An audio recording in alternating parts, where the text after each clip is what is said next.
大家好，呢條片咧會講零基礎 AI 寫 program， 準備喺年中咧變現嘅大爆發。你會唔會係其中一位呢？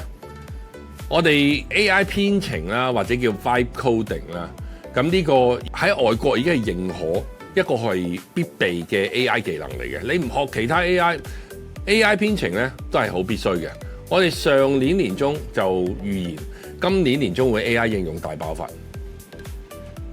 我哋已經寫咗超過100個嘅呢啲 website 或者 apps， 亦都有唔同嘅學員咧開始已經係孵化。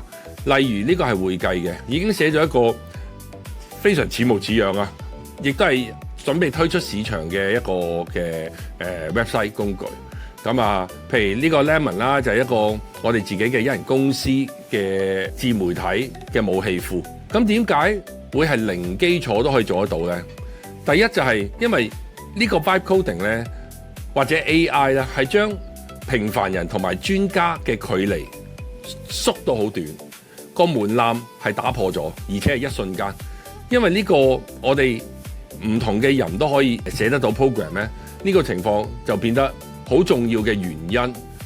你諗下，我哋每一日都會掂 apps， 每一日都會掂 website， 但係我哋掂唔到入邊 IT 唔識寫啊！如果識寫會點呢？我哋啱啱先喺學校就做咗一個嘅親子活動，係教小朋友去寫呢個 website 嘅，或者係工具。呢度就喺學校入邊教啲小朋友，佢哋係每個人都係喺1-2個鐘頭裏邊咧就可以寫到自己嘅 website， 亦都相當之開心。父母又更加之開心，老師同校長都好開心。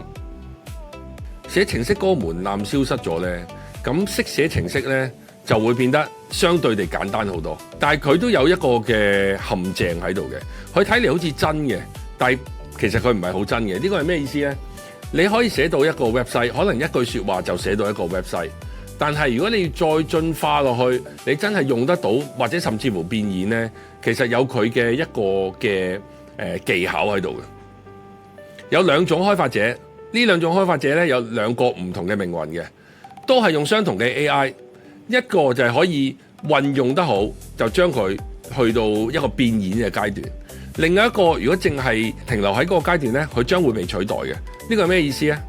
例如 Lemon 係我哋零曲咁樣寫出嚟嘅，咁如果要揾 IT 寫，可能呢個去到60-70萬。咁但係而家用咗 Vibe coding 呢，我哋只係用咗3000幾個 credit， 呢度大概係6000蚊左右啫。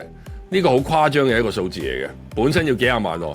因為我哋識寫，我哋只需要唔使1萬蚊就可以做到呢樣嘢，幾千蚊就 OK。但係寫咗出嚟係有咩用呢？係要將佢變現，呢個先至係真正我哋迎嚟大爆發嘅一個原因。如果淨係識寫個 program， 或者淨係寫個 website， 咁點呢？有咩用呢？寫出嚟咁啊玩下，定係攞嚟係一個變現嘅工具？呢個就變得好緊要啊！簡單說，如果我哋係能夠將 AI 寫 program 嚟融合落去生意，或者幫助到我哋變現嘅，咁呢個就係會迎嚟一個巔峰嘅。另外一個就係都會識寫，但係寫或者學或者知，但係如果唔係攞嚟做一個變現嘅方向呢，咁好快就有機會被取代啦，因為實在太簡單。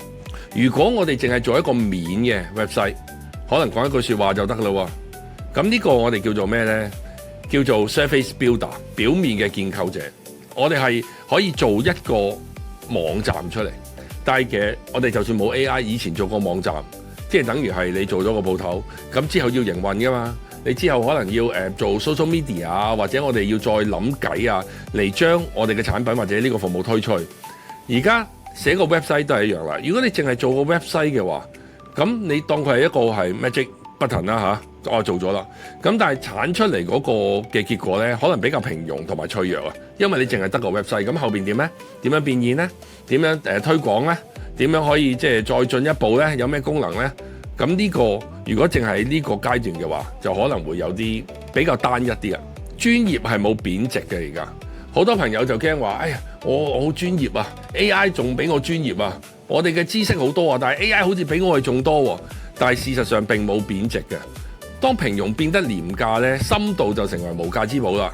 平庸係指答案嘅平庸，因為大家都可以問到答案嘅。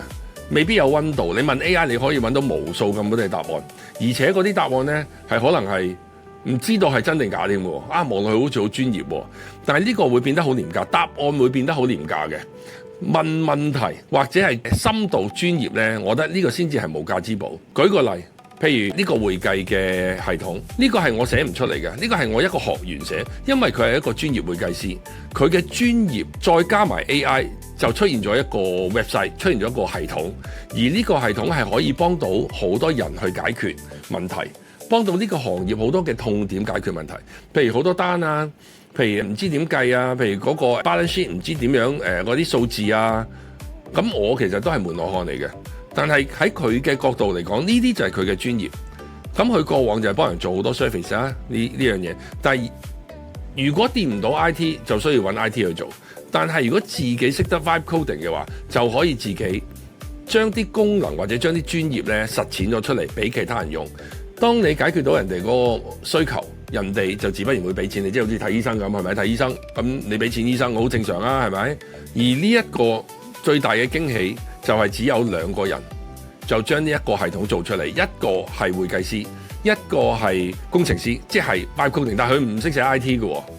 呢個就係呢一個叫 account fraud 係實踐咗出嚟，呢個孵化項目係有 AI 有編程才能實踐到嘅原因啊。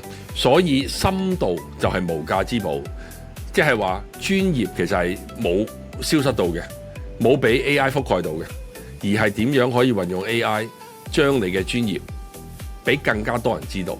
所以而家唔係表面嘅建構者，係深度嘅建構者先至會更加值錢啦。個分野就係表面同埋深度。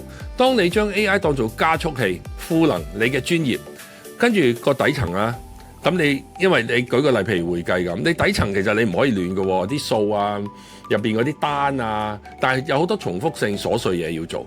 咁呢一個如果你個底層邏輯呢，你有個指引，加埋 AI， 你俾到個方向，咁你就可以實踐到呢一個變現嘅孵化項目出嚟。或者咁講，你才能慳成本快去實踐呢一樣嘢。講起快呢，同 IT 溝通一般係錢就係成本啦一個，但係時間都係成本嚟嘅。時間成本對我嚟講比錢嘅成本仲重要，因為每個月月底就燈油火蠟，其實都係錢嚟㗎。所以時間其實係最稀缺、最重要嘅一樣嘢。有咗 AI 之後就可以快好多啦。而家我好多學員啦，甚至乎我自己係每一日都喺度寫緊 program， 喺度除緊蟲，喺度調整緊，喺車度又好，喺邊度都好，其實係無時無刻都做緊呢樣嘢。咁啊，好啦 ，AI 有個速度啦，如果再加埋個深度，即係個專業咧，呢個我覺得係無可阻擋嘅。大家幻想一樣嘢，我哋過往好多嘢想做，但係我哋做唔到嘅原因係咩呢？因為可能我哋需要揾其他人去做，或者係需要其他嘅唔同嘅技能去做。但係而家 AI 打破咗個門檻咯，你同 AI 溝通，你係話到俾佢知，我哋叫 ideas to app， 你話到俾佢知點樣做，咁跟住你就可以實踐到你腦裏邊嘅嘢出嚟。所以你知得到多，即係你知道多或者你專業嘅話呢，咁你係可以讓 AI 咧發揮出極致嘅價值嚟嘅。呢個係速度加埋深度。我哋上年講今年年中會應用大爆發啦。其實我哋已經有超過10個嘅孵化項目，我哋有唔同嘅學員已經係喺呢個方向已經行緊。喺上半年開始，上年年中啊，咁而家其實開始落地。如果大家係想學 AI， 我俾個建議大家，就係你嘅資訊啊，或者唔同 model 啊，又或者係唔同工具啊，因為日新月異嘅呢樣嘢。咁要學呢，如果你追呢，你會好攰啊！我會好攰啊！有陣時我哋睇到有啲疲勞添。但係我哋其實有好多嘢唔係唔做，而係我哋揀啱應該要做嘅嘢。咁呢個 vibe coding 呢，對我哋嚟講就係相當重要，必備技能。差距唔係天賦啊，喺選擇。咁你可以係一路學，亦都可以一路睇唔同嘅資訊啦。咁啊，每日都會有新啦，又免費啦。但係我有個經驗就係有啲新嘅嘢，譬如之前嘅龍蝦。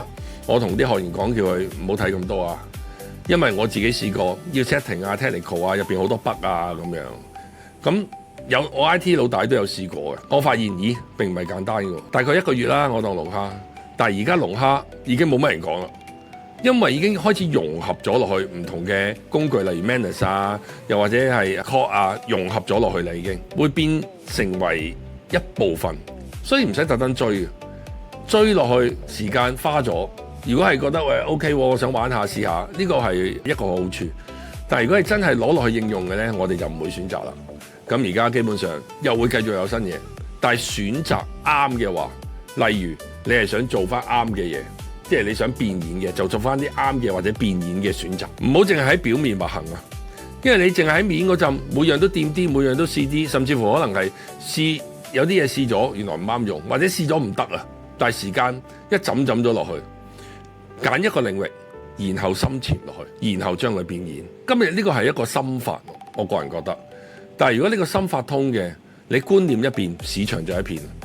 喺未來1個月啦，而家4月份 AI 應用會係開始大爆發，而呢個選擇就會係你，而呢個選擇就決定喺你身上。如果大家中意我哋呢條片嘅，記得 subscribe 我哋、like 我哋同埋 share 俾多啲朋友。下次見。